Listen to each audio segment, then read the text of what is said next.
Yes. That's the sort of boat I would like.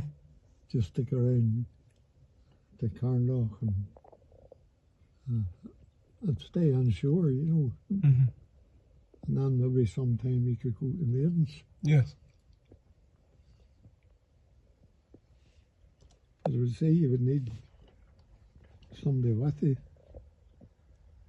to guide you around the Maidens, you know. Yes.